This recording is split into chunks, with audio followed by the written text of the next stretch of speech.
Welcome to Sunrise Life, the podcast where we have deep conversations with fellow freelance models.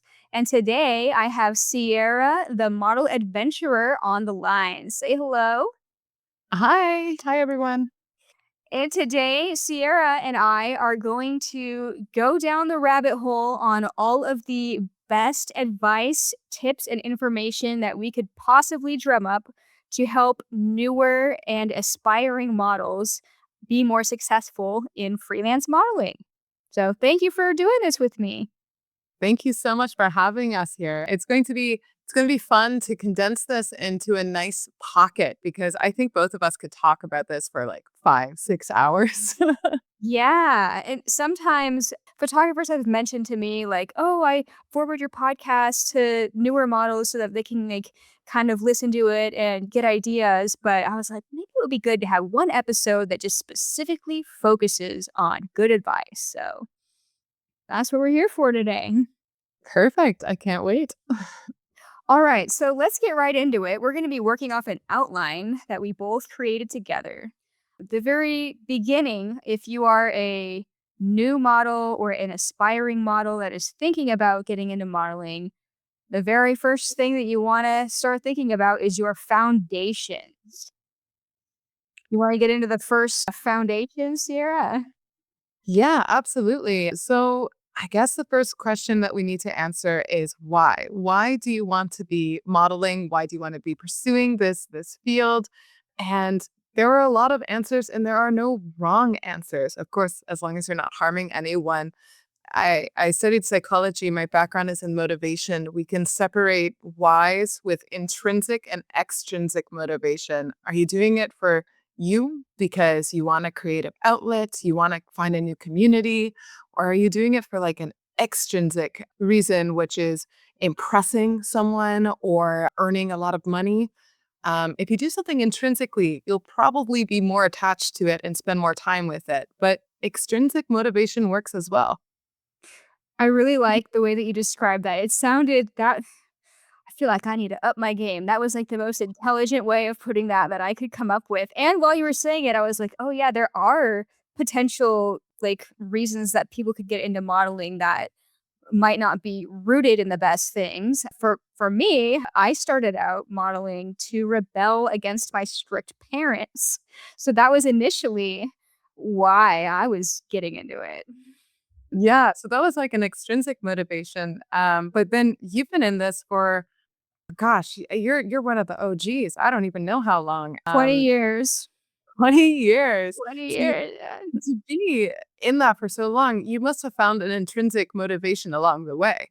Yes, it developed. It definitely started out chaotic, but I like at the core, I did find value in it because I was expressing something about myself that I wasn't allowed to express before. So, yes, I was rebelling, but also I did have a need for self-expression.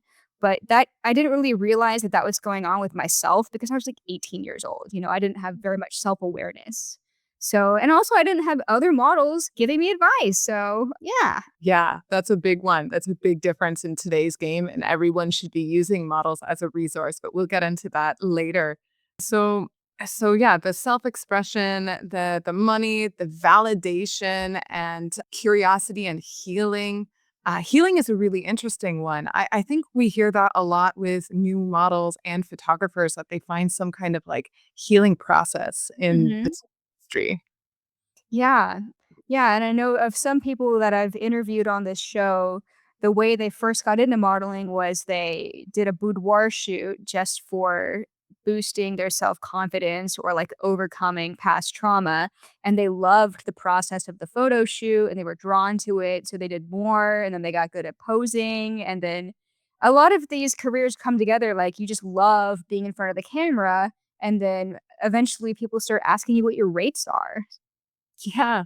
Yeah, that's the fun part. I do feel like, especially in the freelance industry, a lot of it is creating hype, and it's not that it's empty hype. It's just everyone is genuinely excited about whether it's the technology, whether it's the art, whether it's a new outfit. It's just being in a positive atmosphere and hyping each other up, which also becomes quite addictive too.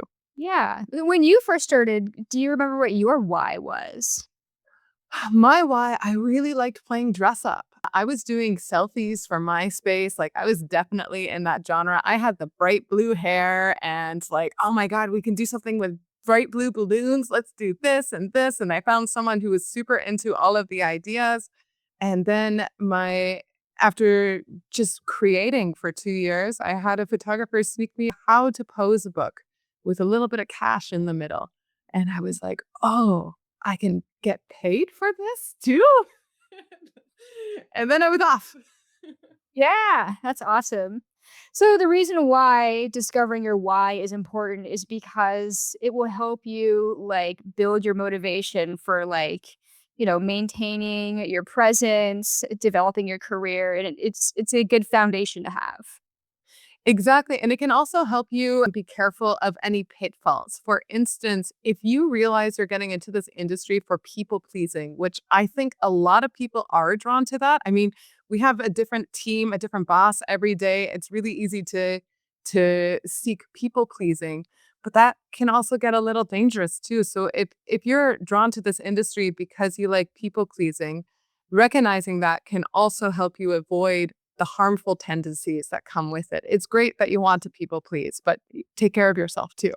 You know what? On that note, I discovered something about myself that was drawing me to not specifically like modeling in general, but the act of setting up a tour in the future.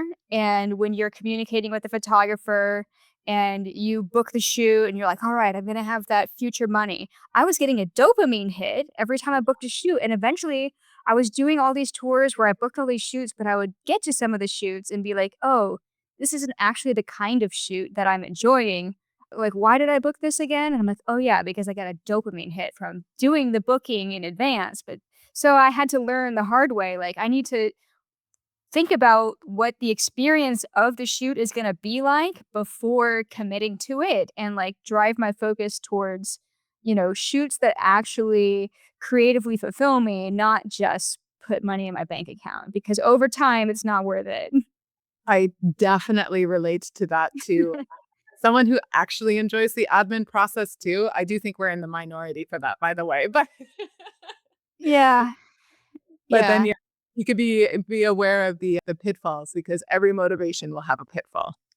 Yes. Okay, let's move on to the next foundation, evaluating how modeling may affect your life. Yeah, I think we all understand the stigma models have, and if you don't, you're going to find out real quick. There is an unfortunate stigma of models being dumb, shallow, self-absorbed, and a whole lot of Threatening. yeah, threatening, a lot of awful negative connotative words. And you'll find really quick as you meet models that is untrue for the majority. Models have to work for themselves and are very, very smart. But it doesn't matter how many times you tell that to non-industry people. They often won't believe you until they see it firsthand. Yeah, So, yeah. It's like you have to get to know people to understand how they work. But you're right. There's definitely a stigma attached. Like when I tell somebody that I'm a freelance model, if I don't know them at all, sometimes they kind of look me up and down and maybe they'll get quiet or sometimes they'll just start asking me a bunch of questions. yeah, this is a fun question when you meet a modeling friend or whatever is ask them how they answer what their job is. I hate saying modeling because then you get the looking down as if they're judging whether they believe you or not based on appearance. And that's really intimidating, awful. Yeah. Yeah, like, if it's an Uber driver or somebody that I'm not, like, going to eventually get to know more, I usually just say I'm into photography because it's Yeah. well, I also am into photography, but, like, it's not my primary income. I used to always say accounting until the traditional sex workers use that word. And so now you can't say accounting without someone thinking that you're a traditional sex worker. So now I'm all strown. I don't know what to say anymore. That's I remember that was, like, a TikTok trend or something. Yeah. Other ways that modeling can affect your life for sure is your friends and family. Mhm. Definitely when I started, my parents were kind of weird about my modeling photos. And as a result, I was weird about sharing with them. And there's this kind of like weird, like, don't talk about it, like dynamic between us for a while. And some of my friends or my guy friends' girlfriends were particularly weird about me because of my pictures on Facebook. I'm quite lucky that my family is quite progressive and they were like, "Hey, we know what you do. That's cool, but I'm just going to delete you off of social media. I'll see you at Christmas, when you're wearing all your clothes." That's funny. Yeah. Um the other thing too is romantic relationships, and that's a conversation that pops up in, model only groups a lot. There's this thing where everyone thinks they want to date a model until they realize, especially in the case of freelance nude modeling, that everyone will see you nude, including this new partner that you're having a honeymoon stage with. And once they start to realize that everyone is sharing what they may say as a private experience, their opinion could change. And I've had the situation where that person or like a relationship person felt shame that their opinion changed and was secretive about it. And then there was tension. And, in my case, it didn't really explode, but it was awkward. Um, Something to consider as well. Yeah, and also, especially if you get into it full time, you'll be traveling a lot. So you're unavailable for your friends, family, and your partner. You miss a lot of with traveling, you gain so much experience, but you miss a lot of things. In terms of relationships, I won't say to get too bogged down if someone doesn't like your modeling. The analogy I always say is it's not anything specifically against modeling, but personal preference. I would never date a lawyer because I would never win an argument. That's important to me. And there's nothing wrong with not wanting to date a lawyer. There's nothing wrong with not wanting to date a model, but you do have to find your person. Yes, and there will certainly be types of partners that are attracted to having a model as their partner for the wrong reasons as well. Maybe they fall in love with you because of the idea of you and not for who you really are. And that's really hard to deal with once it hits the fan. Yeah, yeah, exactly. And especially if you are doing some kind of modeling in some sort of state of undress or playing with some kind of sensuality or sexuality, the internet is forever. There are things you can do to protect your image, but usually they're time costly and expensive. So if you are thinking about doing any states of undress, just do so consciously because it's hard to go back on that one.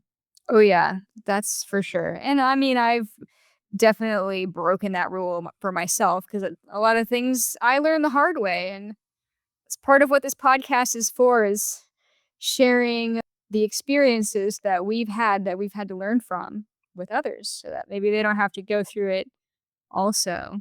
Another way that modeling, particularly like scantily clad or unclad modeling, could affect you is your future job opportunities. This is one of the reasons I quote that we get a higher than normal hourly rate because it does affect our future, depending on where you're from and what community you're from. But I'd say generally, politics and teaching is off the board, especially teaching younger students. So if those are two careers that you've considered, then again, with states of undress, I think if you're a portrait model or something like that, you wouldn't have to be so concerned. But Yeah. states, Or even something as simple as just having an OnlyFans during the pandemic or something like that. yeah, yeah, that was like crazy to watch because I was in the medical field during the pandemic. And so there was a lot of nurses going on OnlyFans and dabbling in that side of the industry. And some people had really positive experiences because they're like, oh yeah, everyone has OnlyFans. Who cares? It's becoming normalized. And then other people lost their jobs. Yeah. It's unfortunate because there's still stigma attached to it. I would say that today, like, things are always kind of progressing and improving. I don't know. It kind of goes like this, but I say it goes like this, but I forget that this is just an audio podcast. It goes in waves. It goes in waves. uh So, yeah, these are all things that you have to think about before you decide to dive into full-time freelance modeling. And if any of this scares you, like that's fine and that's healthy to absorb. And perhaps, you could still model, but perhaps as a hobby on the side or as like a side gig, not like a full-time thing. Jumping in full-time, like you're gonna be all over the internet and like with pictures that you hope that your grandma is not gonna see, like she's probably gonna see them. That's exactly it. Yeah, I would definitely get ahead and tell your family if you're going to do this because it's better if they're going to find out, like you said. But yeah, part-time is nice because you can be more selective about your work. Of course, when you are working at a slower pace, your reputation grows at a slower pace. Um, and and so it might be a little slower to really sink your teeth in, but it will be more conscious and you'll be more aware of what's happening as long as you're not burning yourself out with like whatever your full-time thing is. Yeah. So if you're unsure, definitely starting out slow is good. I definitely started out slow. By the time I started when I was 18, but I didn't go full time until I was 24. So I had 6 years of kind of like playing around. I will say too, that jump from part-time to full-time is super scary, but at least in my experience and those who I've talked to, the jump to full-time is easier than it seems. It's because like this industry needs a lot of time and this industry often rewards time, mostly with like social media posting and actually being on sets and things tumble towards each other and work well. So if you are in a part-time space and you want to jump to the full-time space, you're probably ready before you think of it. But full-time is all in. It's being an entrepreneur. You can pick your own hours, so you pick all of them. Yes, it is awesome. And people sometimes ask me, "Oh, what's your next goal?" or like, "What's your greatest accomplishment?" or "What do you want to accomplish next?" And my answer for that is often, I think that the greatest accomplishment in my modeling of all time was just making the leap from being part-time modeling to losing my job and doing this full time. I still think that was my greatest accomplishment, greater than anywhere I've traveled, publications, whatever. Like, just being able to do this full time is awesome. That's amazing. So was your transition a happy accident? Uh, Or in a nutshell, a lot of stuff happened at the same time. My entire life collapsed. I was an alcoholic. I had a second DUI. My car broke down. My cat died. I lost my job. I lost my relationship, all within the same couple of months. And please, I I'm was sorry. yeah, as I was venting about my situation, I was like, "Oh man, I need to get a job. I need to pay my bills." I had been modeling on the side, and was getting some paid work locally. And one of my friends just said, "Why don't you just book more photo shoots?" And I was like, "Yeah, book more photo shoots. I don't need another job. I can just book more photo shoots. How do I do that?" And I figured it out, and the rest is history. That's awesome. Yeah, yeah. I think sometimes people need that little push to know that it's possible. Well, especially when we were starting without other models as a resource. You're Mhm. creating your own path in that case. Yeah. It was definitely hard at first, and I'm happy that now it's cool to help each other out. Because back then, it was like, everybody's out for themselves. Oh, there was this weird stigma that other models were catty and that they wouldn't help you anyway. That's what I kept hearing. So it took me a while to actually talk to another model. So just as a like brand thing or a general thing, models are not catty. Models are happy to help for the most part. And the worst thing they can say is no. So just send a message and ask. Maybe wait 3 weeks to respond for them to respond. But Yeah. thank you. Yeah. All right, and the last point on setting up your foundation in modeling is coming up with your branding, like your modeling alias or whatnot. Yeah, the sooner that you can come up with that, the better your branding is, of course, but that's That's a hard pill to swallow, to come up with either a fake name for yourself or even just a username. Like, for instance, currently I'm using my real name, Ciara, and my alias Model Adventurer. And that's like my sixth name in this industry, if I'm honest. Every time has been a rebrand. And when I picked Model Adventurer, I really wanted to attract adventurous photo shoots. I wanted to do weird, wacky things. I wanted to be outside. And then, so I wanted to be an adventurer. And then, like, I just stacked model on there for the search engine optimization. It looks like it's working though. So far, and even on the manifestation level, just saying the model adventurer over and over again, I feel like has helped attract the kind of work that I'd like. And somehow along the way it got catchy. What about you? Because for a while you were pure rebel model. Yeah, so my first modeling nickname was just Rebel. And then Nice. when I signed up for Model Mayhem, Rebel was already taken. How So I okay. was like, oh, I have to come up with like an adjective to go with it. So I came up with pure. And so then I was pure rebel, and then my Instagram was pure rebel model. And that was fun because when I first got into modeling, it was because I was rebelling against my parents and strict religious upbringing and societal norms and all of that. I was rebelling against everything. And that stuck for a while. But over time, the especially traveling to other parts of the country, the word rebel itself has some connotations that I didn't connect initially.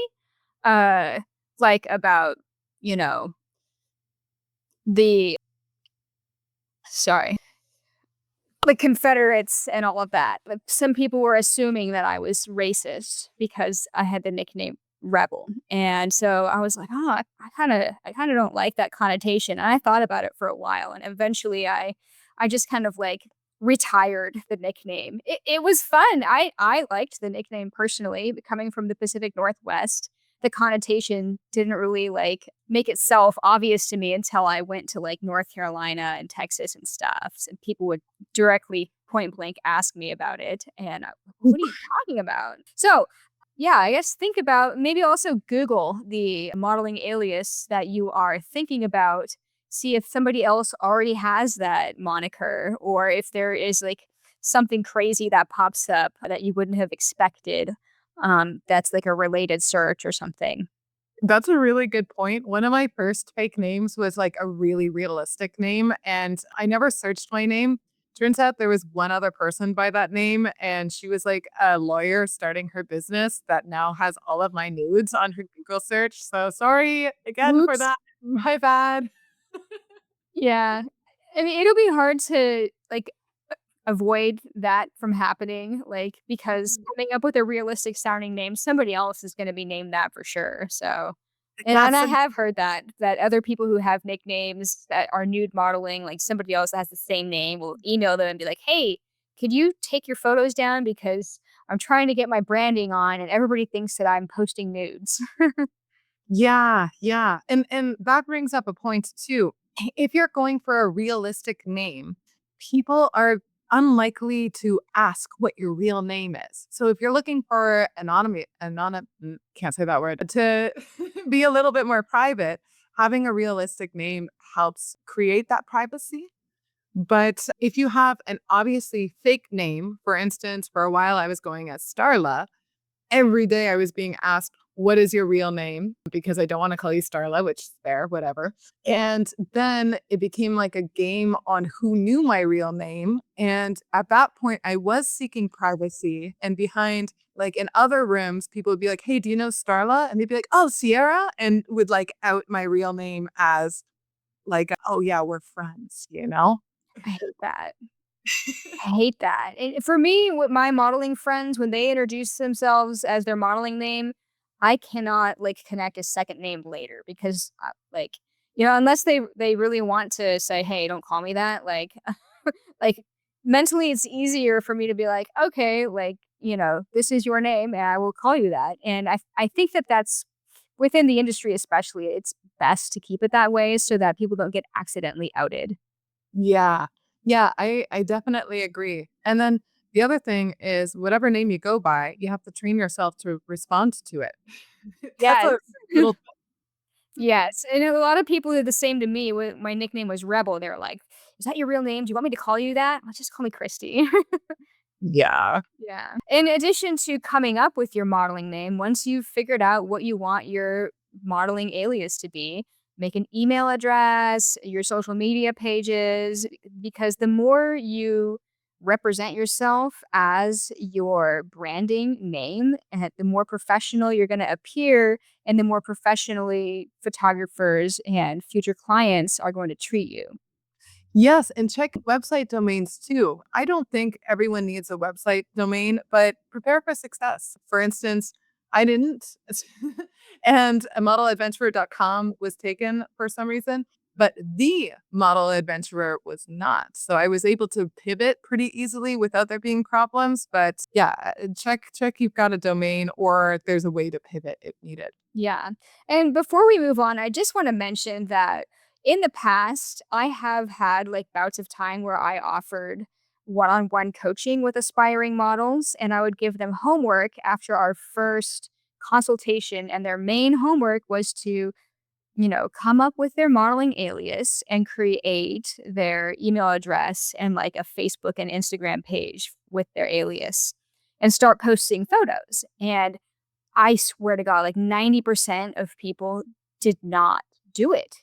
They didn't want to take that first step. It sounds really easy, but it's actually like it is a task. It's an important task. And I think because it's so important, a lot of people are like, oh, I'll figure it out. People can just post with my real name for now. But you're starting off on the wrong foot if you're doing it that way. Exactly. And with that being said, you can change your name at any point. It's just slightly harder. True. Yeah. I mean, it's better to like, start off with a brand and like maintain it, but I understand why people do like rebranding because your motivations change, your why might change. And we all grow and evolve like the longer we're doing this. Like 20 years, like for me, this is a really long time to be in this. I kind of rebranded, naturally over time. But anyway, yeah, I just go by my first name and my middle name. Perfect. Yeah. It's so for the new models listening, we should talk about getting that first photo shoot, that first scary photo shoot. Yes. How do you book that? Yes. So I find that I've interviewed a lot of people and I've found out because one of the questions I ask everybody was, how did you first get into modeling? Mhm. And a lot of people have done a bunch of trade shoots before they started getting paid. And for me, and for a lot of people that I've interviewed, we just booked a bunch of shoots for fun until we had a bunch of photos out on our branded pages, and people eventually just asked us like, what are your rates? And then you have to decide what your rates are. I think that having rates that are competitive within the industry is important because it makes you seem legitimate, but also having rates that are kind of connected to your level of experience is something good to think about. So what is your reflection on that? Yeah, so it for rates, I would say when you're starting out, I am of the opinion that you should do some TFP and to gain some experience. If you can bypass that step, cool. All the power to you. I would also like to remind photographers that they should reference check. So if you are working with a new model that is charging, make sure that there's someone that is good and professional and everything as well. But if you're gaining experience either for low pay or no pay or somewhere around there, that's cool. But my line also is if you are in a state of undress for all of the reasons that we talked about previously, reputation and everything, there should be some kind of exchange, preferably monetary exchange, because it's hard to go back from that. And often the photographer owns the copyright of those images as well.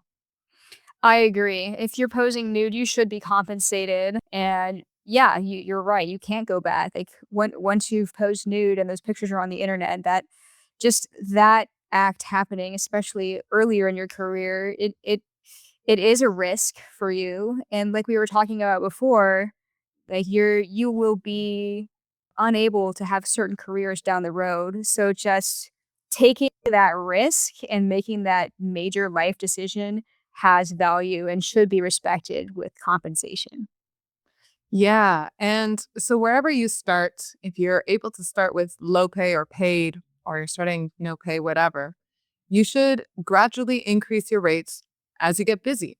If you're busy in your normal job, if you're busy because you're getting a lot of shoots, I always have used the model of my availability determining my rates. So whenever I get too busy, I raise my rates and it kind of sorts itself out. It gives me more free time for less work, and it helps me because I can't choose who I want to work with, whether it's like my friend X or my friend Y. But when I'm running out of time, a number kind of helps me like move forward with that awkwardness. Yeah, I agree. And I find a lot of people listening to this who might be new or aspiring models, perhaps the problem of becoming too busy with so many bookings hasn't come to them yet. A lot of newer people are like, okay, how do I find paid bookings? Mhm. So there is starting off with trade, you might be finding photographers on Instagram or on Facebook or people still use Model Mayhem. I wouldn't recommend it as a new model, honestly. Yeah. Yeah, no. Yeah, I wouldn't, and the reason I say that, like, I remember when I first started or I was thinking about starting a Model Mayhem in, like, 2008, somebody that I was talking to about it was like, "Oh, yeah, just be careful." And I was like, "Why? What do you mean be careful?" Just be careful." I'm like, "Well, I mean, Model Mayhem, that's how I'm gonna find work, right?" They're like, "Yeah, but just be careful." And in retrospect, there was a lot of, like, people that contacted me right as soon as I opened my account that when I look back, I'm like, "You were just looking for the fresh meat, weren't you?" Seeing what I would do, and that will happen, like, definitely if you sign up for Model Mayhem. Well, and that's it too, is as a new model, you're going to be kind of thrown into the wild real quick because predators unfortunately operate with newbies because they don't know what the rules are completely yet. They don't know how to say no as loudly as they want to be saying no. It's a little rock and roll, a little sketchy, which is why it's super important to use your models as resources. If you don't Yes. know who to start with, ask a model that you're following and say like, "Hey, I want to start modeling. Is there anyone you'd recommend?" And I'm sure if they have time to respond to you, they would have people to recommend. Yes, today, the experienced traveling models out there have, I mean, a lot of us, not everybody, but most of us that at least you and I, like, interact with and communicate with, part of our set of values is spreading model safety awareness and like giving information that could help people not get into a sticky or negative situation. So, and because knowledge is power, you want to know what the red flags are. You don't want to have to learn them the hard way, like a lot of people had to earlier in their careers, because it could put a bad taste in your mouth for the future of your modeling if something bad happens early in your career, and it might, like, make you worried about other shoots, but knowing what to look out for as far as red flags by asking us fellow traveling models, like, "Hey," like, it could even be as simple as, "Hey, this photographer, Joe Bob in Missouri wants to shoot with me. I see that you're in the area there. Like, have you heard of him? Like, is he blacklisted?" And so just ask. Like, it's a lot of people will respond to you. And even when I ask for references from models that I've never communicated with, like 90% of the time, they always respond. So, Yeah, sometimes I'll get a response like 2 months later and they'll be like, "Oh my gosh, I'm so sorry," but I'll send them a copy and paste message to, 5 models that I see on someone's portfolio and just say, "Hey, I am talking with this person. What was your experience?" And people are pretty quick. I know myself too, if I get an email or a message that says model reference as the title or a photographer reference, I respond to that before paid booking inquiries.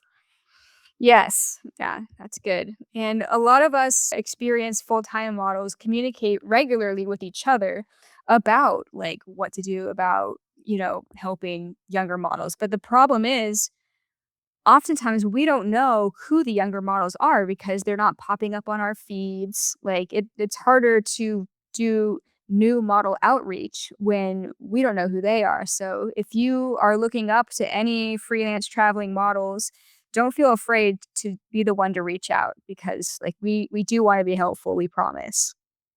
Yeah, and reference checking is so important, and I do actually, Chrissy, I just shared your reel today on Instagram and was like, "Normalize photographers reference checking too." Yes. Everyone should be reference checking. We are all still strangers on the internet, let's not forget. Mhm. Um, and you should reference check randomly. It's nice if you recognize someone's face, like, oh, that's a popular model, so she might know what's what. There have been a few unfortunate cases where people were extremely nice to me, so I would say nice things, and awful to other people. So I would also say if you have the capacity to ask multiple people, get multiple people's responses. Agreed. And especially when I'm reference checking now, I try to also find models that I don't recognize who maybe aren't as active in the modeling scene and see what their experience is like because predatory photographers will often be really great and nice with people who are well known so that they can lure in people who are newer and they can do shady things to them. So, Exactly. So reference checking, people are your resources, people are on your side. And yeah, so if you are able to get a reference for someone on someone a photographer who's already good to book your first photo shoot, or if you find someone and you reference check them manually and find out they're good, then the next step is to approach them professionally. Send a message, make it personalized. Hi, I've seen your work. I'd really like to work with you. I'm new to the scene. I want to experience XYZ. I'm hoping for ABC. Is this something that you would be interested in as well? In which case, because you don't have experience, you might get a no. You might get a rate card of like how much they're expecting to get paid, or you might get a heck yes, I would love to. And you don't know until you ask. yes, that's true. And on that note, I know that a lot of newer models get directed to these Facebook groups that are like the TFP photographer model groups of the area. I would say step into those with a little bit of caution because when you post into the Facebook group saying, "Hey, I want to get into modeling. Who wants to take my picture?" Like a lot of people are going to respond and some of them might not have the best interest in mind just because they're part of the Facebook group does absolutely not mean they were vetted. Yes. And I've had direct communication with certain Facebook group moderators for these photographer groups saying, "Hey, this photographer that's in your group is a predator and they did XYZ." And I shared like evidence and screenshots and stuff. And they were like, "Oh, okay, we'll think about it." But the predator remains in the group. So there are predators in these Facebook groups. Like most of them, the public ones are not moderated. So Yeah, yeah. that's a really good point. Yeah, model safety is such an ongoing and important conversation that, I mean, man, we're still having this conversation. I'm sure you've had it on a weekly basis in your 20-year career. I've Yeah. certainly had a, like 15-year career, you know? It's something that constantly needs to be updated because life updates. Like social media wasn't really a thing when we were Instagram wasn't a thing, so as new avenues come up with different opportunities for freelance models and everything that umbrella is over, model safety has to adapt with it. Yeah. And I'm not saying don't use Facebook groups. I'm just saying use them with caution. Just all Yeah. like what you said, just reference check everybody that you're gonna make plans with to see in person. Are there any like obvious red flags that you see on someone's portfolio that would make you not want to work with them?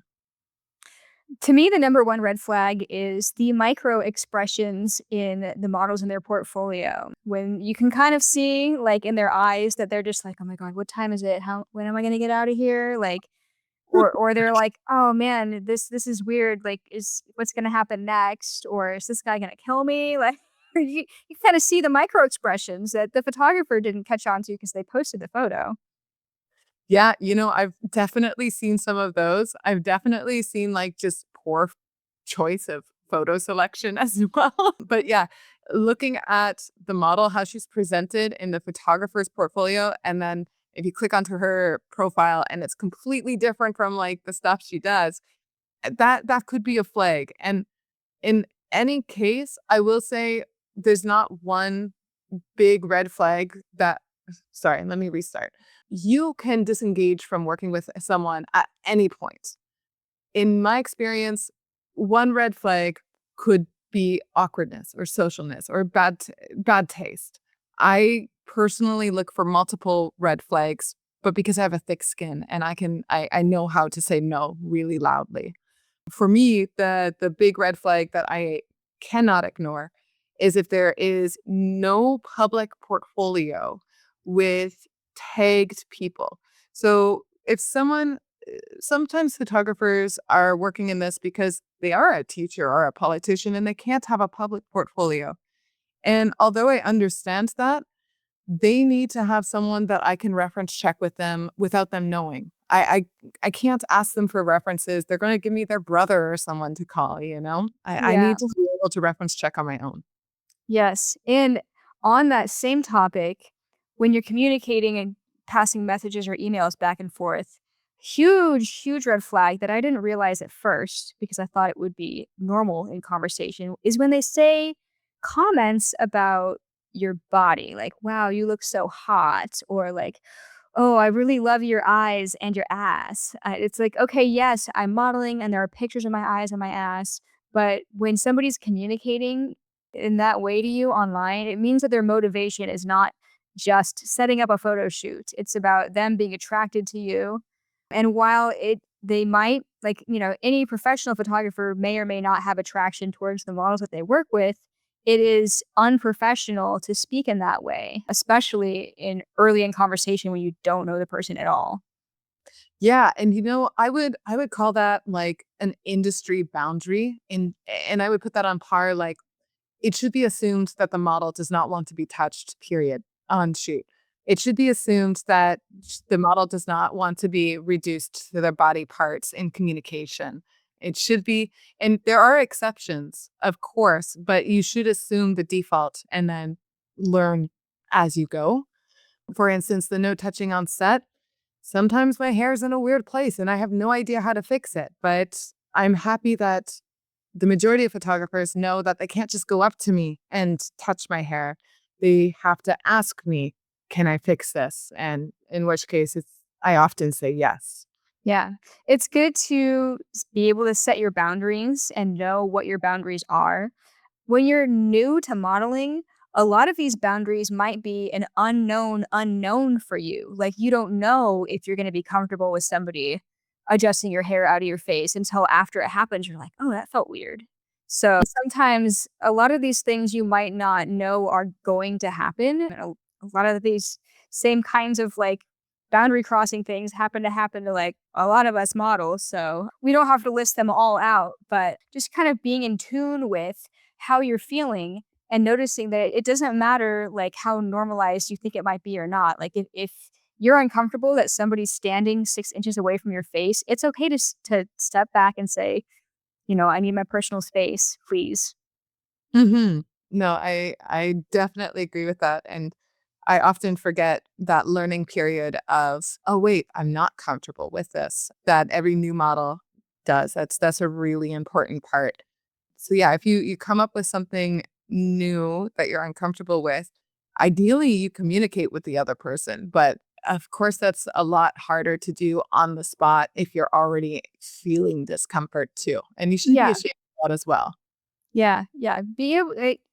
It is hard to do this, especially if you were raised in a way that you were told that's better for you to be seen and not heard, or that, like, the patriarchal society has kind of conditioned us to be quiet and not speak up when we're uncomfortable because it's rude or bitchy. But it is important, especially in situations where you are often unclothed and in a room alone with a much larger person than you, to be able to state, like, hey, I'm uncomfortable right now. And even if all you can say is, "This is making me really uncomfortable right now," like, that could be your go-to phrase.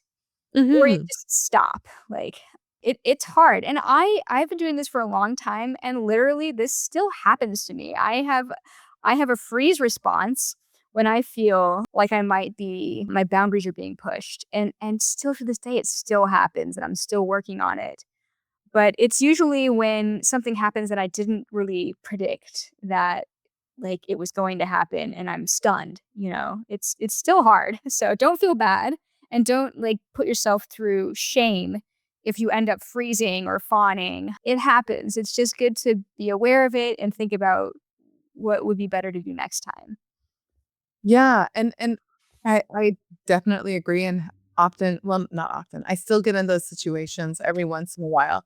One thing I started doing to combat it, which I'm getting better at making routine, but I'm not quite there yet, is at the beginning of every shoot, even if I've already worked with the person, I just spend a minute or two talking about my posing boundaries. It's almost like a script, and for instance, I'm a nude model. Everyone has a different definition of nude. Let me explain. I'm comfortable doing full frontal nudity. I'm comfortable doing full back nudity. I'm comfortable doing frontal nudity with my stance widened into a Wonder Woman or Helmut Newton's traditional pose.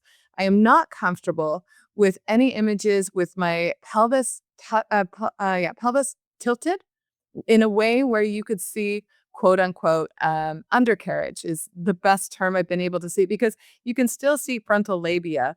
That's kind of, but it's just getting that underview I'm not comfortable with. And I like posing in like weird pretzels and stuff. So I'd rather know that I said something at the beginning so that if that boundary is crossed, I'm comfortable being like, yo, F you.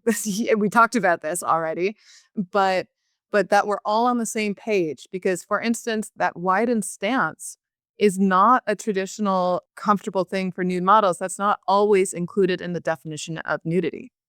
Yeah, that's true. And it's I think early in my modeling, I did a lot of like erotic nudes for like one photographer. And I was like, okay, well, I've done this for this photographer, but it's weird when I do it for this other photographer. And it's okay if somebody's making you uncomfortable and you've done X type of pose for this one photographer that you felt comfortable with, but for whatever reason, this other photographer is giving you the ick or like making you feel unsafe. It's okay to be like, oh, yeah, I'm not going to do this type of shoot with you because something is making me feel like unsafe. And today I enact that. Like I won't do erotic nude shoots with just anyone. Like I'm really selective and I've been doing this for a long time and it's not unprofessional to do X type of shoot with this photographer and not that photographer because at the end of the day, it's your body, it's your experience and you should be able to control what happens with it. I 100% agree, and I wanna drill down that point and take a second because predators will try to tell you that it is not okay to do that for one person and not for another. It absolutely is. Like, you can control your imagery and who or how you pose with and who and how you interact with them. Just because they've seen an image online, one, doesn't mean that you want to do it with them. Two, maybe you don't want to do it on that particular Tuesday. It doesn't matter. They don't even need a reason, but Yeah. predators will make you come up with a reason. And that sucks and it's dumb. And I'm sorry that that might happen, but it might happen. Oh my god, I have a short story about that happened recently, actually. Uh, No. and this has happened kind of a handful of times, but this photographer, we set up to do a shoot where we were submitting photos to like industry magazines. So I was excited about that. I was like, oh, we have a focus. We're getting at the end of the shoot, he was like, oh, let's shoot some other stuff not for the magazine. I'm like, oh, okay, sure. Like we still have time. And he had printed out from like Twitter and DeviantArt and whatever he Google searched of me, like all of these like explicit photos that he found of me on the internet that like a lot of them I didn't even remember doing the shoot, but they were like, you know, very much more explicit than what I generally would do with just any photographer. And he was like, these are my favorite photos of you that I've collected, and I want to recreate all of them. And it wasn't because he did that, that kind of made me cringe. It was the kind of the stuff that he was saying to me while we were doing the shots. I think one of the photos was a self-portrait, and he was like, "Oh, yeah, let's do this one. This is a self-portrait, right? Let's see if I can shoot a photo that's better than your self-portrait." It was really yeah, I was like it was really demeaning. It was really demeaning, and I felt like the whole thing felt like a humiliation ritual. So, like, in retrospect, I should have been like, "Oh, this wasn't the plan for our shoot initially. Like, thank you for having this, like, secret plan. Obviously, you had these printed out in advance to, like, do with me, but it was kind of a surprise at the end of the shoot, and it felt icky." So, stuff like that can happen, and it's one of those things where you wouldn't be able to say, "Hey, I wouldn't be, like, comfortable if this were to happen," because sometimes things just happen. Yeah. On that note too, not and I would recommend that if you're planning a shoot to do it over writing, whether it's like Instagram, email, or whatever. There are a lot of people who want to have a phone call to vibe check, and I totally get that. I want to Mhm. the person who I'm hanging out with too. Um, but the predators, not everyone, but the minority of predator or the minority who are predators will use that chance to discuss things that aren't relevant to the photo shoot. And then when they spring things up at the photo shoot, basically gaslight you into saying, we talked about this, and then you have no proof. Having like, it sucks to need like a written receipt, but I wouldn't be saying this if I hadn't needed it in my career. Oh my god, yeah, and that's happened to me too, and in retrospect, I'm like, "Oh, should I have recorded that phone conversation so I could prove to you that we didn't talk about whatever crazy thing you're trying to get me to do?"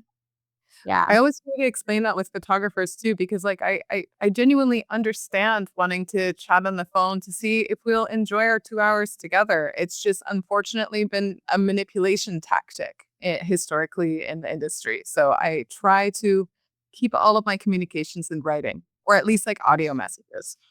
I agree. Did you wanna talk about nude modeling, especially for people who have periods? Yeah, yeah. So humans with uteruses that have periods. I am a big fan. So it's such like a model safety and predator and like periods. Let's go. Yeah.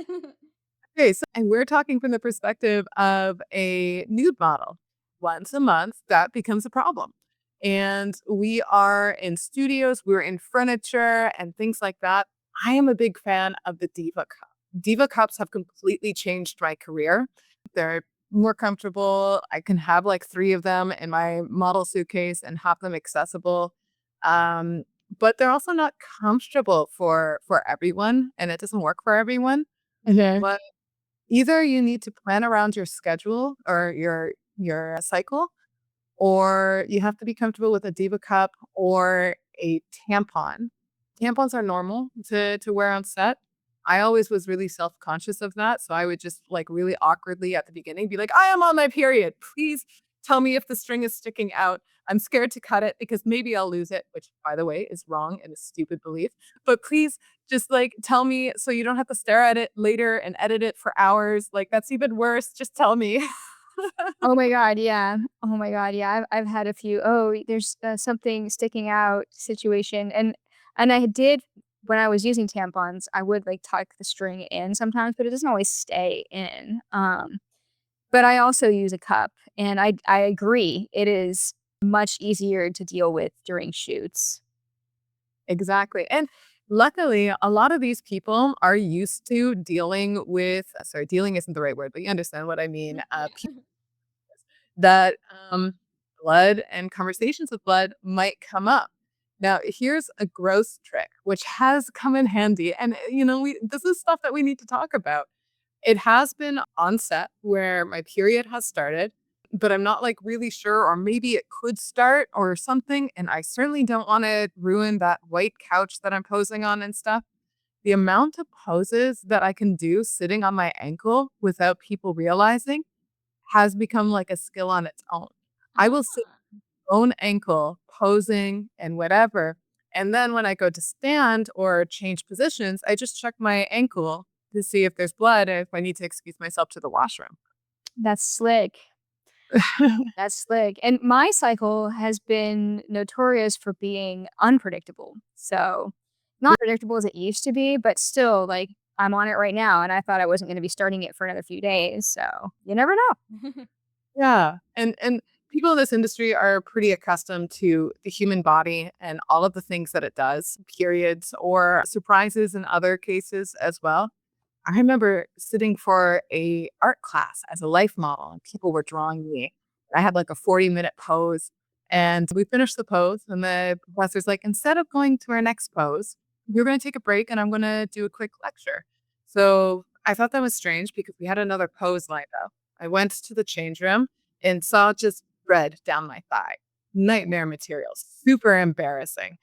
But the professor saw that and quickly deterred, gave me space to clean up because they were on my side. People are on your side with this thing. And then I came out and I looked at everyone's drawings, terrified that everyone had like a red crayon in their pocket, ready for something like that to happen. But no, of course, nobody drew it. Nobody cared. It's part of the human body for a lot of people. Yeah, wow, that's a crazy experience.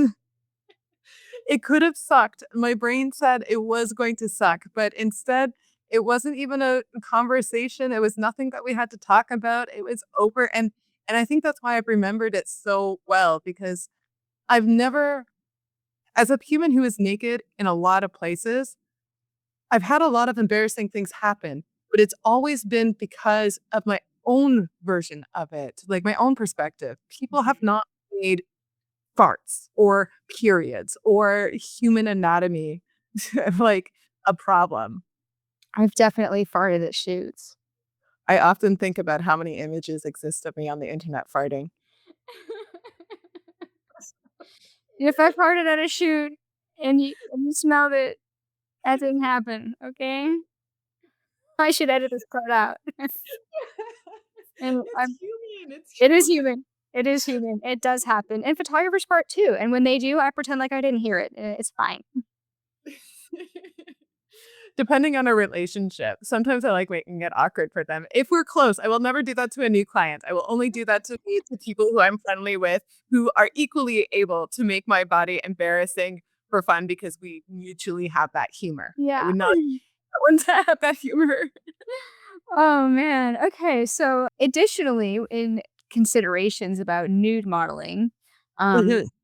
logistics, body autonomy, and communication. And we talked a little bit about this already, like communicating your boundaries, letting people know when you are uncomfortable. But what is it when it comes to logistics of nude modeling? Hmm. Logistics of nude modeling. Do you mean in the case of like traveling or I don't remember if this is my note or your note for logistics of nude modeling. Our Unless notes combined created this together, and then this came into our outline, and I was like, logistics. Um, I do think that like this might be an important part to talk about, like what level of shaving or hygiene is expected of you, or what you typically like to do for yourself, as far as like whether you have armpit hair, whether you have hair downstairs or on your legs or whatever. And like, communicating that with the photographer, because sometimes the photographer's not gonna ask, or maybe they don't know, or maybe you have different body hair in shoots, and for some reason, some photographers, it's really important for them to know what kind of pubic hair you have, and this sometimes comes into conversation, and it's weird because it could be a red flag, but it could just be them, like, trying to figure out, like, what kind of shoot they're gonna be expecting to get into. I agree that it's a nuanced conversation because I think it's a fair question to ask. For instance, do you have body hair? Or if you're someone who changes your hair color a lot, do you suddenly have like green hair color? Like part of our job is appearance dependent. And someone might want you to have no hair because they want you to wear a lingerie set that hair might interfere with the aesthetic for by their opinion. Yeah. Uh, someone might want you to have a lot of body hair because they're focusing on a more natural look, which is them just kind of asking if branding is matching. I do think it's a red flag when someone specifies that you have to shave or you have to grow in order to have this like job. Like it's not that easy. And I don't Mhm. want straight up. Yeah, I've literally had that conversation so many times, and when they say something like, "Oh, well, I grew up during this decade, and Playboy always had their models like this during this decade that I was looking at Playboy," and that just means to me, I'm like, "So this is your fantasy, and you want me to have the same pubic hair because it matches your fantasy?" Like, so Mhm. that could be a red flag. Like that kind of, I mean, it kind of goes back to the photographer being attracted to the model and then it crossing professional boundaries. Yeah, yeah, that's also a hard line to follow because mm, photographers will hire people basically because they are aesthetically attractive by their view, not necessarily attracted. Attracted could be problematic. Attractive is not, and that's such a nuance. Uh, Mhm. or they're hiring you preferably on your skill, but sometimes it's hard to see skill online until they worked with you. Um, but yeah, the preferences, it's really I do think that's a fair question in the industry. I just yeah, I don't like when people try to influence change as if they're going to like fund your entire career. Like it's not one photographer hiring you all of the time. So Yeah. I think it's better to stick to your own preferences, like Yes. what you want to see in the mirror all the time, because you're the one Yes. getting a million photos back. That photographer is only going to get 200 or 300. Yes. Well, something that I've heard recently at another photographer's workshop as she was sharing information for photographers was when you're communicating with the model, just tell them if you normally shave that area, make sure that it's freshly shaven, not, oh, I usually shave there, but I forgot today. So there's some stubble left over. Having it fresh is the way to go. Yeah, and if you're someone who gets like ingrown hairs or like redness, actually I don't take this advice super seriously, but I used to put foundation on my redness, No. hairs and stuff. I don't actually know if that's healthy or a good choice, but at least photography-wise, it looked better. This topic has come up for me at shoots because I now have a landing strip, so I shave like the sides of it, and I used to always be fully shaved, and a lot of photographers. This is weird to be saying this, I guess, but in our industry, it's not weird. A lot of photographers ask me, "Oh, how do you like get shaving every day without having like razor burn?" And what I do, and this might not work for everybody, but I'll share what I do is like when I'm in the shower or the bathtub or whatever, I have hot or warm water and I exfoliate. And then I put the shaving cream on and I let it sit. And then I exfoliate again. And then I put the shaving cream on and I let it sit. So I'm hydrating the skin and I'm exfoliating. And then I bring out my razor and I rinse it with hot water. And I have this little device. It's just like a little flat black thing that I run the razor over. It's called a razor sharpener. You can get one on Amazon for like $10. I don't know if you've seen these, but like it's just like sharpens your razor blade so that it's like fresh every time you shave. So it's sharper. So it is less likely to give you razor burn if it's sharper. So I run it over my razor sharpener for like 20 swipes or whatever and run it under hot water. And then I shave with the grain of the hair, not against it. And then immediately after I'm done, I put more shaving cream on it again to like hydrate it after I shaved it. And when I'm done showering, I rinse with cold water and that closes the pores or whatever. So any open pores aren't going to get like irritated. So that's how I do it. I guess that might be helpful information for newer models who shave.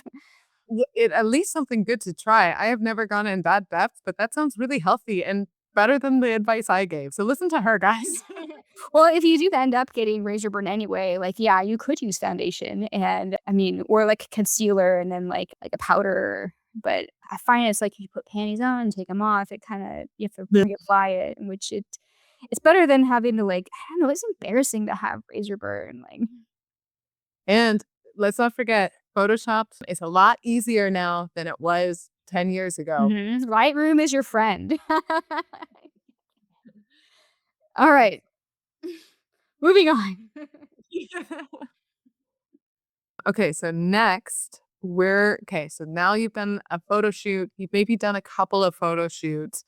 What's next now that you're actually doing it? Yes. Uh, I mean, social media is a conversation that probably needs its own podcast, honestly, like its own episode. Mhm. So maybe we skip that one for now and talk about how to pack for a photo shoot or a tour. What are okay, so let's just say one photo shoot. Let's say it's a longer photo shoot, like a 4 or 5 hour photo shoot. What's going in your bag, Kristy? Okay, so when I am preparing for a tour, um, for myself, I start planning about at least 3 months in advance because other models are also planning around 3 months or even more in advance. Not every photographer can plan ahead 3 months in advance, but at least begin advertising your trip. Say, I'm going to go to San Francisco in 3 months, and I've cast out the net and I'm communicating with photographers, and some people have set times with me in addition to, this contributing to what I put in my bag, I I like to touch base with photographers every few weeks leading up to that shoot that we have 3 months down the road, not just saying, "Hey, are we still on for that one date in 3 months?" But saying something like, "Hey, looking forward to our shoot in, like, July, whatever. By the way, are there any outfits you would like for me to have on hand?" And then another few weeks down the road, looking forward to our shoot, is there any makeup or hairstyling that you would like for me to arrive in? So I'm preparing all of this information and like remaining in contact, and this reduces the flake rate of photographers who thought, "Oh, the shoot's in 3 months. I'll remember. I don't need to put it on my calendar." But if you touch base with them, then they'll remember, "Oh, yes, we have a shoot because like I continue to have new information about the shoot that we're talking about." So these conversations all happen. I touch base with everybody like a week before, and then I have a list. Okay, these like 5 or 6 photographers suggested they want like maybe Jim Bob wanted like stockings and garters and black heels and pearls, and like Mary Beth wanted like blue dress and like something floral. And so then I create a whole list. I make a little list on my phone. And this is just for the wardrobe. This isn't like also like all the other things that I bring because I kind of bring a lot of stuff. The wardrobe list is super important. And then once I get all the wardrobe that everybody's requested and then some other stuff that I'm like basics like, Mhm. a nude thong and a black thong and, like, a black lingerie set and, like, a white sundress and, like, the things that I consider basics at the time. I'm not saying that everybody has to have those things, but things that might often get requested, like a white button-down top or some ripped jeans. Those are some that commonly get requested. So those are all going in my bag. Obviously, toothbrush, phone charger, hair tools, hair products, makeup. For me, I also travel with hair extensions.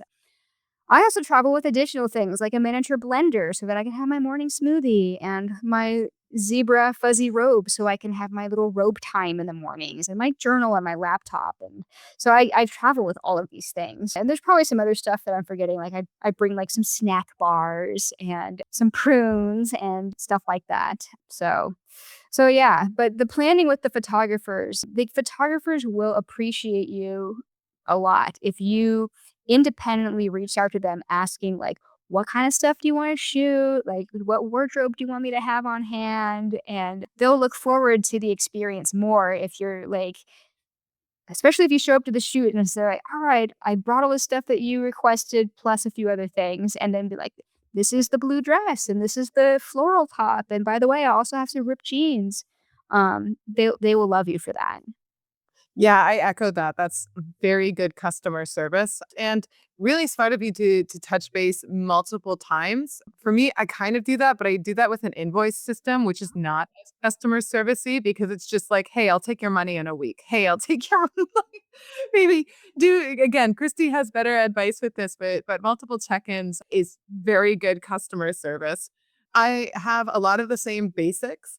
The only thing I would add is I now make sure that I have bug spray as someone who does a lot of outdoor shoots. That Yeah. I always forget to have handy until it just lives in my bag now. And a powder for I don't normally use powder as a makeup, but sometimes it's humid and sweaty and gross and reduce shine is nice. But I will also go through and ask everyone, and I'll make a list. Some people will say, I don't know, lingerie. Other people will say specifically black lingerie. So I'll make sure that I have a list and that I can pack as little as possible so that I also have room. If it's a good packing situation, I can also put my fuzzy robe in. I don't always get, I work towards. And I always try to put one thing that I really want to pose with. And then I will just like low key shove it down everyone's throat the entire tour, being like, hey, I've got this pink dress. Oh, we're not doing pink dresses? That's fine. Someone else will probably, you know? Yeah, totally. It's good. I leading up to a tour, I do get enjoyment out of going into my I still get enjoyment out of this. Going into Mhm. my modeling closet, which has a lot of stuff in it. I take everything off of every shelf and I like spill it onto the floor like one shelf at a time and I go through every little thing and I'm like, "Oh, I haven't worn this in a while. I'm going to put that in the bag." And then I end up with way too much stuff, but like whatever, like you can put a 50-pound suitcase in your check bag and then you have a roller bag with more stuff in it, and then my handbag. That's what I literally travel with the maximum amount of stuff that I possibly can if I'm getting on an airplane. Yeah, unfortunately, I do too. It's worse when I have a location that's close because then I have a car. Oh, yeah. Put Suitcase. everything in there, put your mermaid tail in there. You know, I actually just did a month tour with my mermaid tail and I used once and only because I realized the photographers who requested it wouldn't use it. So then I started doing that thing where it's like, yo, do you want to do we want to do a mermaid tail this shoot. We're doing I know you didn't ask for it, but we're doing a mermaid tail. Yes. And I guess this kind of ties into how to attract the work you want. So, like having those items and suggesting them, but also what other ways can you attract the kind of work that you want to create? Branding is a big one. So for instance, I have a lingerie addiction. I have Mhm. lots of lingerie. I don't super love advertising lingerie because if I'm honest, as a nude person who is comfortable shooting in lingerie, I don't have to advertise it. I already have people asking me for boudoir. So instead, I use all of my advertising focus on like portraits, adventure, and fashion. So I get those people seeing that work, and because the boudoir doesn't need advertising in my case. The fashion does take more work for me to get fashion work. So I put more of my advertising material in my portfolio towards fashion, even though, if I'm honest, I do more boudoir work than fashion. That's interesting. Yeah. So the kind of photos that you are posting are the types of photo shoots that you will be attracting to your career. I learned this the hard way, and I love modeling and lingerie. Don't get me wrong, but when I started traveling full time, a lot of photographers that were hiring me were glamour photographers, which is cool. I love modeling. I love modeling glamour still today. It's great, marketable photos. But around that time, almost all the photos that I was posting was glamour because that's who was hiring me. And it became kind of like a snowball effect where the more glamour shoots I got, the more glamour shoots came my way. And I was kind of searching around the internet, like looking for like other genres that I wanted to model more of. Not that I didn't have experience in them, but I had maybe 5% of the photos of me on the internet were fine art nudes, and I was like, "Oh, I wanna do more fine art nude shoots." And I would reach out to fine art photographers, and they would look at my portfolio, which was mostly glamour, and they would literally say, "No, like, you don't wanna shoot that. I'm looking at your portfolio. You're a glamour model." And, oh my god, that pissed me off so bad. I was like, "Well, I'm gonna show you." And so I sought out more and more fine art photographers, and I guess rebranded without changing my name. I continued as Pure Rebel while doing that rebrand. That's when I was getting into underwater photography and getting better at yoga and doing bendier poses and like weird shapes and stuff like that. And I was able to turn it around to where I hope that when somebody looks at my portfolio, they see me as a chameleon or like a dynamic model that can do many genres, not just a glamour model. Yeah, yeah, and I think models have to kind of make a choice, and there's no wrong answer. It's either you show that you're chameleon, which I think that's both of our tactics Yeah. because both have more fun that way, or you niche yourself and you get like really good at this one thing, say pinup, and then you're just like really good at pinup hair and makeup, and that's your entire portfolio. Either way, having examples of your work on your social media or portfolio is good because it is very often photographers will just take another image you've already taken and say, let's do that again. Yeah. Yeah. I had a saga, an ongoing saga of early like the glamour modeling. It was the schoolgirl look. Yeah. I had lots of cute photos of me wearing a schoolgirl costume, and I it was a thing. And at a certain point, I had this realization. I was like, schoolgirls are not 18. I am way over 18. Why are you dressing me up like a schoolgirl? This is weird. And so, Mhm. so I had this realization in my mind, and I was like, I'm gonna significantly reduce the feature of schoolgirls of me on the internet because it was yeah, that was weird. It was fun while I was doing it at first, and then at a certain point, like I think after 28 or 30, I was like, I'm I'm too old for this. This is weird. I am also one of those people who are a little late on the bandwagon of understanding like, wait, I was a student. I wasn't an adult. Yeah, 'cause you see so many photos, like, so many people have done that photo that it's normalized, and then you're like, "You want me in pigtails in, like, a little schoolgirl costume? Like, why?" Yeah. So yeah, like creating your branding and saying no to photos that don't align with your branding is super powerful. And that's really hard to do early on in your career, but it's so powerful and it does work out in the end. Sometimes slower, but it's a stronger point to have. And people will trust that if they approach you, that they're doing a project that is mutually liked, which is important, I think, for all parties. I think everyone wants to be having fun. Sometimes they just wish everyone had the same idea, and that's not always the case, and that's okay. Yeah. And there are a good handful of fine art models that brand themselves as fine art models that will not pose in lingerie, which I've heard this from a lot of photographers who are perplexed about it, but it's because they want their brand to not be sexualized. And to them, the lingerie sexualizes their image. That's exactly it. And then another way to like attract the work that you want, you can strategically buy tools to help you with that. For instance, if you want to do more underwater photography, invest in a mermaid tail. Not everyone has that, but that makes you more available. I want to shout out to our friend Astrid, who I think was very clever in purchasing a lot of really poofy dresses that honestly are hard to come by. And so she has niched herself as one of her chameleon things, fantasy. And that's something that not everyone does, but you do need those big dresses to do fantasy concepts. Yeah. Uh, so sometimes there is a bit of a monetary bridge or a lot of time thrift shopping to get to the theme that you want to attract. And sometimes you have to make that first step. Yeah.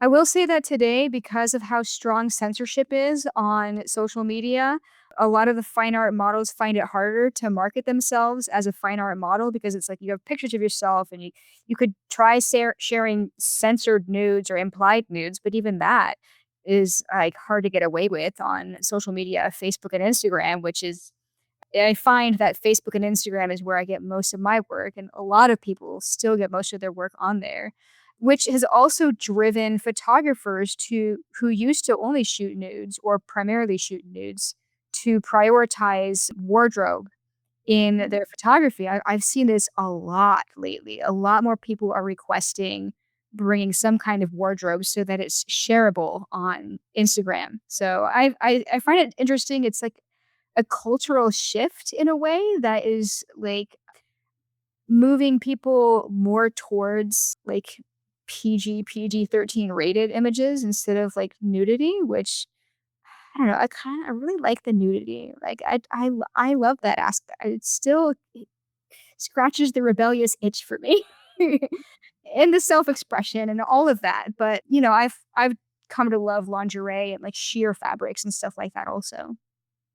Yeah, as someone who likes working nude too, sheer fabrics, flowy dresses, even a nude bodysuit or a flesh toned bra and panties that doesn't have a push up can Yeah. help you stay in those spaces as well. Yes, yes, I've definitely done that. I try to find like a new good nude bodysuit type thing every couple of years so I don't overshoot the same one.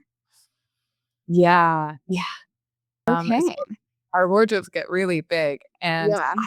we have so much more on our list, but I think we have to start wrapping up soon, don't Ooh, okay. Yes. I think we definitely need to talk about building a sustainable career. Um, and reputation, I think, is something that's really important for models to think about at the beginning of their career. This is something I feel is really important.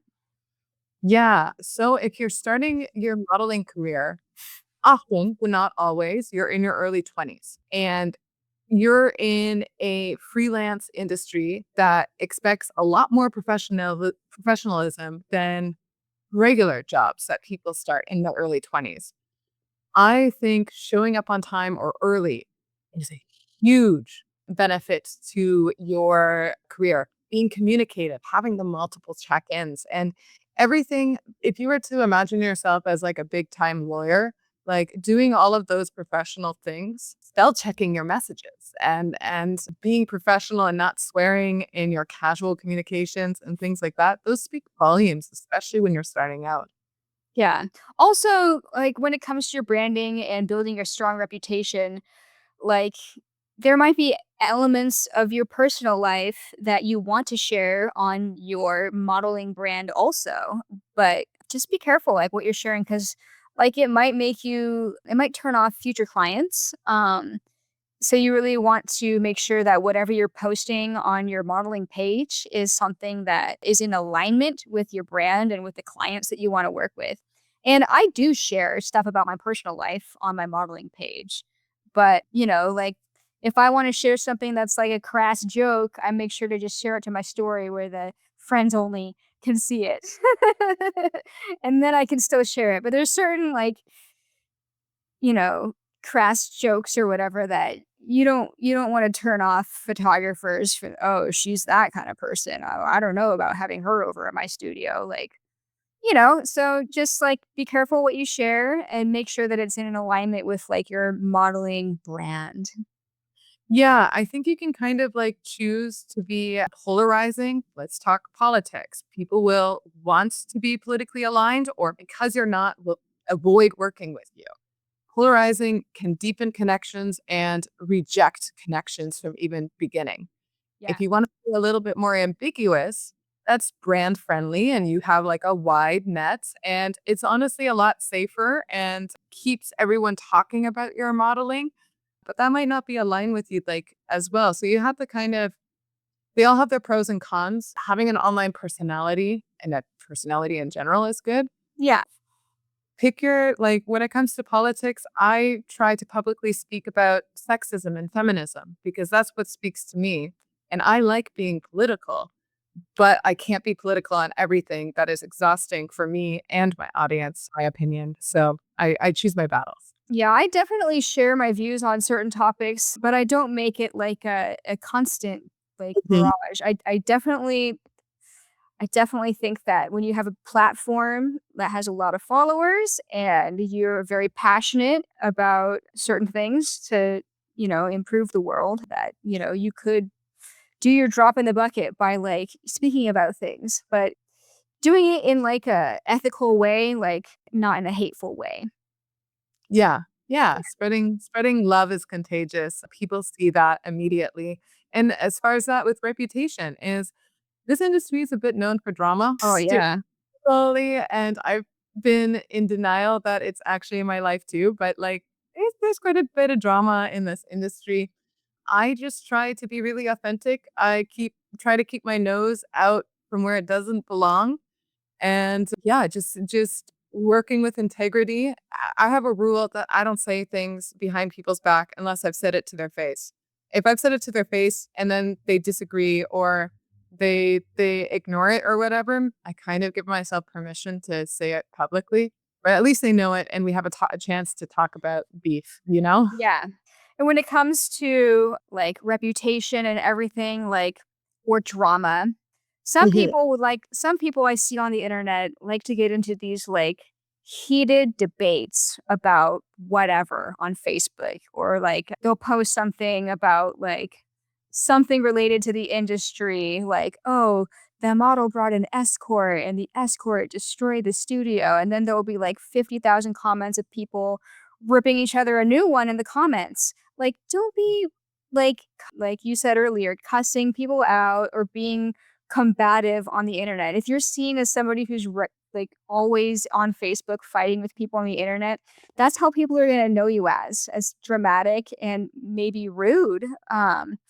And we also mentioned this a little bit, but I do want to like drive it home. Like, flakiness is, like, the number one complaint that photographers have about models, especially new models.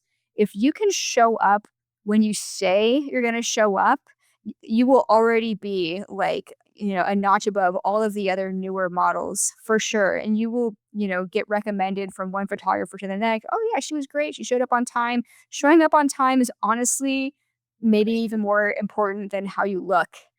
I'm serious about that. Just showing up and having integrity is, like, more important than how you look as a model. But I know we wanna wrap up soon, but I did wanna drive that one home. I had to cancel once because I was hungover and it was super embarrassing. I'm not hungover. I usually don't drink before a shoot. And I messaged the photographer and I was honest. I was like, I'm so sorry. I'm refunding you. I'm hungover. I'm not up to standards right now. And his response was like, "Ah, at least it's not another grandma dying again." Totally fair. Yeah. I wanna add a caveat to this, especially for people who are newer in modeling, because I have had this happen to me a handful of times where I committed to the shoot and the shoot's tomorrow and gosh darn it, it's gonna happen because I'm a professional. And then the photographer lays something on thick that is like a hardcore red flag. And you're like, oh, I said I was going to show up and I want to show up because I said I was going to. But if you are presented with new information after like Mhm. everything has been already set in stone and they suddenly want to change the location from a studio to the middle of the woods. And before there was going to be a studio owner there, but now it's just you and the photographer and they haven't given references. Like, that is a huge red flag. You are allowed to cancel that shoot if there's a big red flag. So like don't put your professionalism over a life or death situation. Safety. Yeah. Yeah. I totally agree. And, we've spent a lot of this episode talking about potentially scary and like negative parts of the industry. And that's because there needs to be a public space for this conversation because they exist. And we already know about the good things. I love my job. I think Kristy loves her job. I do. There's some really amazing people and experiences that totally outweigh the bad ones in our experiences. Maybe one bad experience is enough for you to not want the other ones, and that's okay too. But I think social media being a highlight reel, y'all know about the wonderful parts of the industry. We just wanted to make sure that you knew about some of the Mhm. icky stuff as well. I agree. And I know that we're slightly over our budgeted, like, discussed time, but I did want to also, the last thing I want to talk about is relationships with the people that you're working with. It kind of goes along with your reputation, but also we're not just models looking out to get our bag, We're not just like, hey, you want to shoot? Here's my rates. All right, I go to the shoot and I leave. Some people might not like want to work with you again if they don't feel like, you jived during the shoot or if they didn't feel like you had a good connection. A lot of people are doing this as freelance photographers and models because it's a human interaction and a human experience. And I'm not saying that you have to be friends with everybody that you shoot with, But, be polite, like put on some music that you both like, ask like, "Oh, how was the drive on the way?" The models that are just like stuck on their phone in between every outfit, like taking selfies, not talking to the photographer, and then, not responding about the photos after the photographer sent the photos to them. It kind of feels cold. And I'm not saying you have to be bubbly and warm to everybody, but like building a bit of a connection with people over time is gonna make them want to work with you again when you come back to their city. And that's going to make the shoot more enjoyable for you as well. Like the customer service, the humanity, the art creation experience is the reason we're not going to be taken over by AI. Yes, that is exactly true, and yeah, and I've thought about that quite a bit because people are booking me as a model because they enjoy the act of the photo shoot in person. Mhm. Otherwise, they could just, generate AI images. If they're working with models who they're not connecting with, or they've had negative experiences with models, no chit chat, like no, like, oh, I love the photos after you got them back. So you're working with humans, and they're working with you because you're a human. So set yourself apart from an AI image with your personality. Yes, and the experience. You should have fun too. This is all about having fun, creating imagery, and yeah, making some kind of inspiration for someone out there. Yes. Well, Ciara, I think that we have done a really good job of covering a lot of our bases. And there were some things on our outline, like, what are the biggest common mistakes? But honestly, I think that we talked about a lot of that stuff already. So, I think so too, and I think can speak on both of our behalfs to say that we are accessible to especially new models for questions, concerns, and in my case, I might just be really slow to respond, but I am happy to receive messages from strangers to hear how to have a good experience in this industry. yeah, me too. And if I am slow to respond, it's most likely because your message went to my other folder and I have to go to my other folder and reveal them. And sometimes it takes me a week to do that. That's it. But remember, models are your resource. Use them. Yes. All right. Well, thanks again so much for taking the time to do this episode with me. I can't wait to share it. It'll probably come out in just a couple of days. And yeah, looking forward to it. I'm always happy to be here. Thank you so much for inviting me, and I look forward to hearing this one and the next ones. Awesome. All right, Sierra, I'm going to let you go, but I'll catch you on the other side.